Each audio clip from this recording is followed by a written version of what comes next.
Hello, my name is Mary Scanlon, and this is my sixth book critique. My featured text is Charlotte's Web. This is a book about a little pig named Wilbur and the friendship he develops with a spider named Charlotte. When Wilbur is going to be slaughtered for meat, Charlotte creates a plan that she believes will save him from death. I remember reading this book as a little child and being in love with it. I read it over and over again many different times. I would love for my future students to have an experience reading this book and pick up on the different virtues and characteristics that the animals portray, such as kindness and love. For a second grade English lesson, I would have students create an online graphic organizers for the different animals introduced throughout the book, such as a pig, a lamb, goose, a mouse, a spider. At the end of creating the different graphic organizers, I would have students share them on the school website so that they could have insight into each other's perspectives on the different animals. So here's a link to my website. Here's an example of my graphic organizer on Wilbur the pig. So at the top it will ask a question saying, what does the animal look like? So this is great for younger grades because it kind of gives you a prompt a little bit, and you can put in whatever animal you want and name the animal whatever you want. So I said he is the runt of the family, he is little, and he has pink skin. And then if you go to the second box, it says, how does the animal move? What sounds does it make? And I said he oinks and he has 4 little legs that help him move about. The last question is, what does the animal eat? I said he eats pig food such as grains and slush.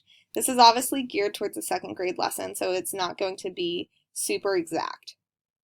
I think the graphic organizer is a great way for students to think about the characters shown throughout the book and really reflect on the different virtues and stuff that they are portraying throughout the book. So it gives you a clear insight into whether or not they're understanding and grasping the concept shown throughout the novel.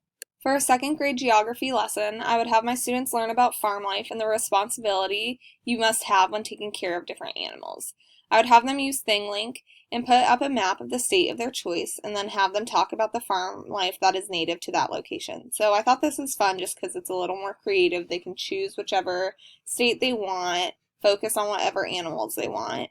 And then, so once they create this, after this assignment is done, I would have students share their work with their classmates, and then I would take them on a virtual field trip of a farm that produces produce such as milk and eggs and stuff, and that is shipped out to local stores, so really promoting local businesses as well. And just allowing students to see this, I think, it's great to go see in person a farm, but doing a virtual field trip really allows them to connect technology with it as well. The Little House is about a little house that was built in the countryside. Year after year, she watched the seasons come and go. She would see the city in the distance and always wondered what it would be like to live there. Soon after, the city moved to her. They started building houses and skyscrapers and railroad tracks all around her. As the hustle and the bustle of the city went on, she was left alone in a dirty and unknown place. She was sad and unhappy. After some time, the great-great-grandmother of the man who built the house recognized the little house and decided to move her back to the countryside where she belonged.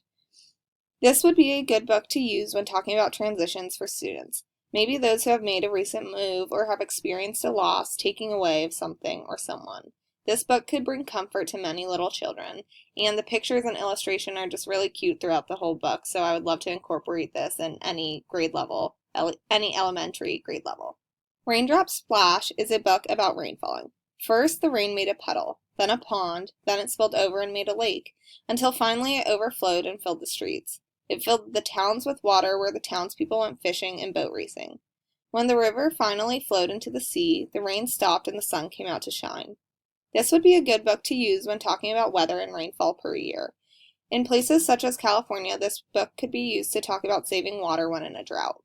There are also a ton of different lessons that you could incorporate with this book, like math lessons, talking about rain, and how much percentage of rain you need a year to keep everything growing and producing what it needs for the people to live off of it. Joseph Had a Little Overcoat is a book about a man named Joseph who had an overcoat. When the coat had become old and worn, he made a vest out of it. This book goes through step by step the different things that Joseph made with his coat. It teaches the value of recycling and never letting things go to waste. Lastly, Officer Buckle and Gloria is a book about a little dog and an officer who go around different schools telling safety rules.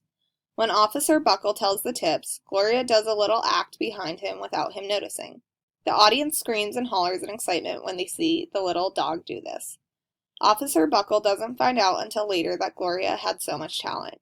This would be a good book to include in a classroom when going over the rules and safety tips for the new school year. Thank you, and this is the end to my book critique number 6.